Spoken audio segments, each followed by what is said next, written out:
안녕하세요, 알파신드롬입니다. 오늘은 소화펌프실에 왔어요.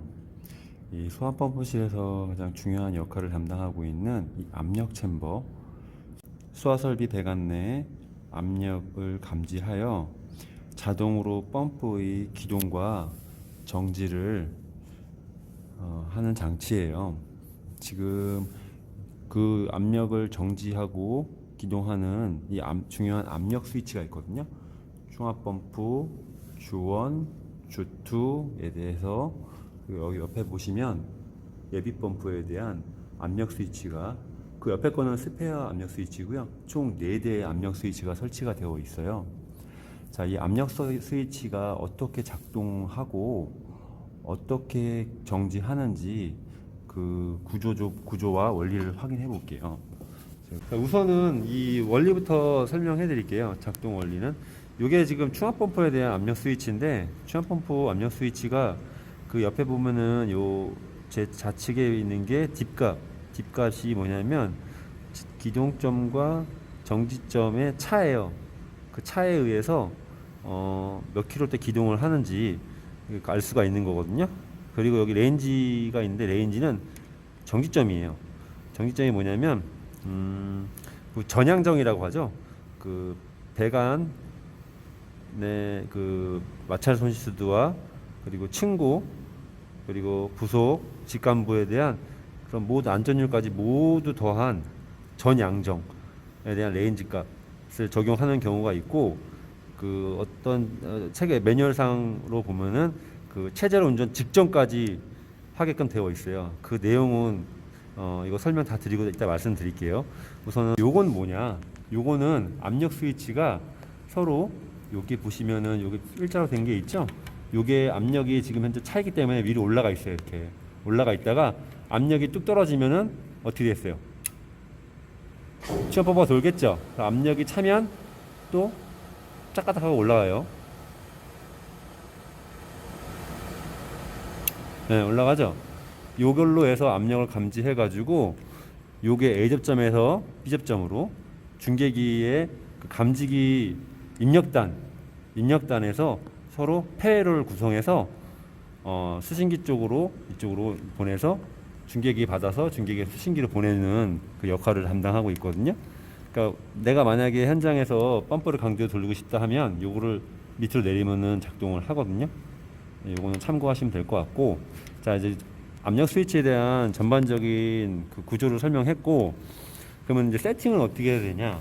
그 세팅은 제가 저희 건물에 해당되는 거를 좀 그 화재 안전 기준 그 요약집을 보고 조금 했고, 저희 건물에 맞는 표를 좀 만들어 봤어요.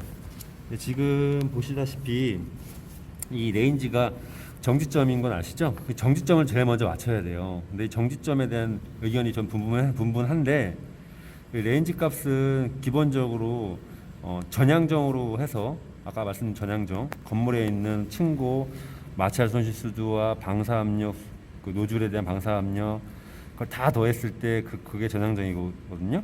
저는 그걸로 정했고, 보통 매뉴얼상으로는 최저 운전 직전까지 이 값을 요하는데요.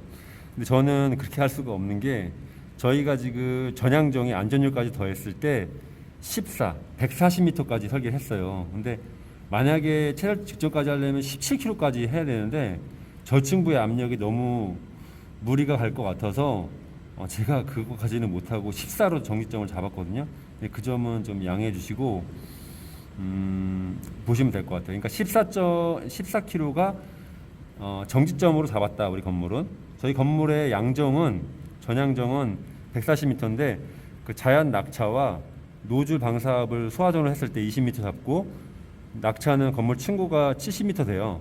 70m 잡고, 그랬을 때 기본적으로 자연압이 70으로 요하는 요 조건에 90m 되거든요. 9km.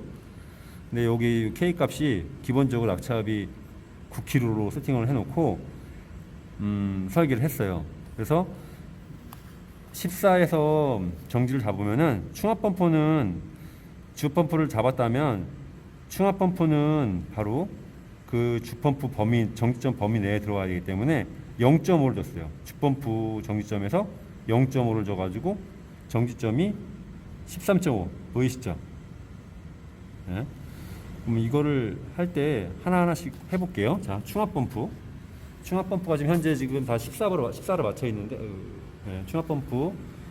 여기 보시면 지금 레인지가 몇으로 맞춰 있나요? 지금 14죠? 근데 저희가 충압 펌프는 여기 뭐라고 했어요? 13.5로 맞춘다 그랬죠? 그럼 지금 너무 14 쪽에 있으니까 한번 좀 조정해 볼게요. 얘가 위로 살짝 올려 볼게요. 네, 올라가죠? 이 정도 13.5로 해놓고, 그리고 딥값은 주펌프 정지점을 맞출게요. 주펌프는 몇이라고 했죠 아까? 제가 14라고 했죠? 자세히 보시면 레인지 값이 15 약간 위에 있죠? 그래서 이건 14로 봐도 되고요. 주펌프와 주원이 주투가 같이 도니까 이것도 14로 놓은 거고요. 자, 여기 보시면은 14로 맞췄고 주펌프는 정지점을, 충압 펌프는 13.5로 맞췄죠? 자, 정지점은 끝난 거예요. 자, 엔진은 지금 봐야 되는데 엔진 옆에 있어서 그냥 14로 맞춰놨거든요, 제가. 저는 시간 관계상 생략을 할게요. 엔진도 마찬가지로 정지점은 주펌프와 같은 14kg로 맞춰놨어요. 주펌프 딥값을 조정할게요. 딥값은 지금 현재 4죠, 4. 레인지에서부터 정지점에서부터 4면은 10kg에서 작동하게끔 10. 그러면은 얘가 4가 되게끔 해야 돼요. 4. 얘가 지금 3.5가 아니라 4. 이거 좀 더 올릴게요. 됐죠? 4. 그러니까 D값이 4예요. 정지점은 14고 4면 10에서 여기 보면은 압이 10에서 도는 거예요. 10. 여기 10에서. 주펌프가 10에서 도는 겁니다. 그리고 이 주투도 마찬가지고 4. D값을 4로 줍니다.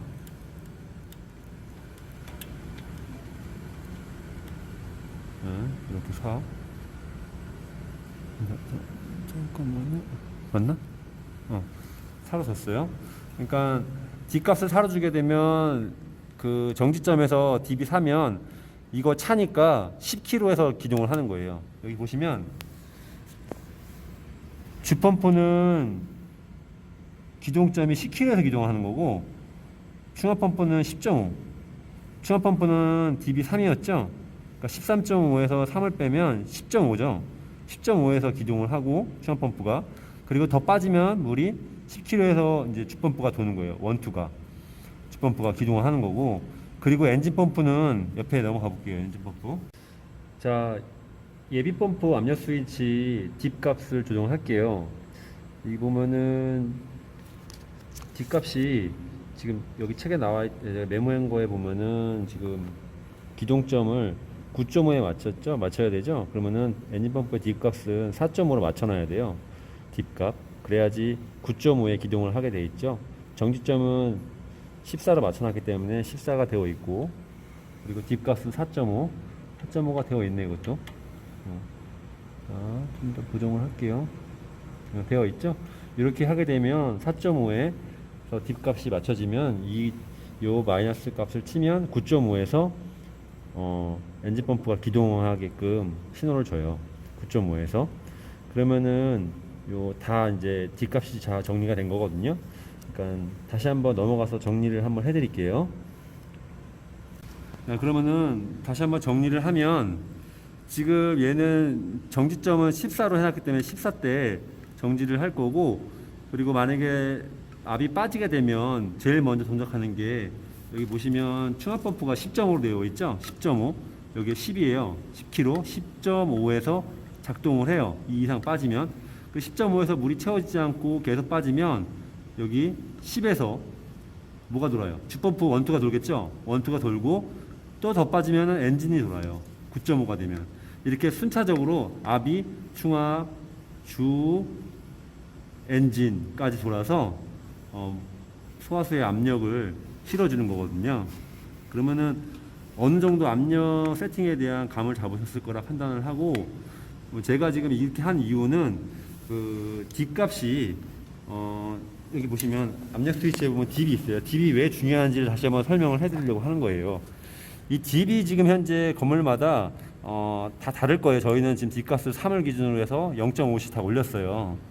3에서 이제 이 주펌프는 정지점이 이제 14니까 14에 하했을 때는 10kg고 얘는 정지점이 13.5로 했기 때문에 얘랑은 지금 갑자기 1kg 차이 날 거예요. 근데 요거는 다 0.5씩 적기 때문에 순차로 도는 거라 알고 계시면 되고, 이걸 4kg를 안 주고 딥 차이를 만약에 2나 2 이하로 주게 되면 아까 말씀드렸다시피 그 펌프의 헌팅 운전으로 이어져요. 그 헌팅 운전은 어떻게 이어지냐면 이 배관 내 압력 챔버 내에 3분의 2 이상이 물이고 그 위에 3분의 1 이상이 공기로 차 있는데, 공기가 빠지게 되면 압축이 안 될 거 아니에요. 압축이 안 된 상태에서 이 펌프가 헤드가 지금 이렇게 설계할 때는 헤드를 30개 터지고 소화전을 총 4개를 사용했을 때 극도의 이제 설계치를 해서 유량값을 선정하는데, 이 펌프 보세요. 밑에 거 펌프가 지금 이게 75kW 100마력이에요. 여기 보는 여기 75kW 100마력이죠. 이 100마력이 돌 때 순간적인 유량이 엄청나요. 근데 실질적으로 헤드가 누수돼서 터지게 되면 하나 터지거나 2개 터지죠. 근데 이거는 극도로 최소로 터지는 거라 이 과대한 양이 2대가 같이 돌게 되면 순간적으로 압이 차요. 순간적으로 압이 찼다가 그러니까 이렇게 딥 차이를 저희는 멀리 없기 때문에 딥 차이는 이렇게 많이 치진 않겠지만, 순간적으로 찼다가 또 멈췄다가 하면 단속 운전을 계속 하다 보면은 어떻게 되냐면 이 압력 스위치가 붙여서 떨어졌다 할 거 아니에요. 떨어지면서 동력 제어반에 보면은 마그네틱 코일이 있어요. MC가 계속 붙어서 떨어졌다를 반복해. 신호를 얘가 주기 때문에 얘가 신호를 수신기에 주고 중계기에 주고, 중계기에서 이제 수신기 받으면 수신기에서 이제 MCC 동력 제어반으로 펌프를 이제 기동하라고 이제 24V를 보내요. 무접점으로 보내면 그거를 계속 반복적으로 주기 때문에 얘가 펌프가 붙어서 떨어졌다를 반복하게 되면은 코일 내 접촉 단자가 열화가 되고, 그 열화가 되는 거와 동시에 여기 보면 이 모다의 이 100마력의 모다에 기본적으로 흘러야 될 전격 전류가 140인데 이게 순간적인 기동 전류의 3배에서 5배, 많게는 7배까지 순간적으로 튀어요. 그러면은 이 과전류로 인해서 이 코일 내 전류가 많이 흐르면 순간적으로 흐르게 되면은 그게 열 스트레스, 열로 건선이 소선되는, 더 심한 경우 모다가 아예 망가지는 경우가 발생하거든요. 그러니까 화재가 나도 불을 못 끄고 모다가 망가져가지고 화재가 더 커지는 사례가 발생하는 거라고 하더라고요. 저도 책에서 봤는데, 그래서 지금 이렇게 딥 스위치를 4에서 5 이상으로 주면서 주펌프에 대한 안전한 운전을 가지고 가기 위해서 제가 이 영상을 남기는 거예요. 우선은 제가 두서없이 얘기한 거에 대해서 이해가 잘 안 가는 부분도 있고, 저도 지금 배워 나가는 단계라 지금 많이 부족할 거예요. 근데 이 영상을 보시면서 뭐 궁금하거나 잘못된 부분이 있으면 꼭 댓글 남겨주시고요. 더 발전할 수 있게끔 노력하겠습니다. 자, 그러면 이것으로 압력 스위치 세팅 방법과 원리에 대한 교육을 마칠게요. 지금까지 시청해 주셔서 감사합니다.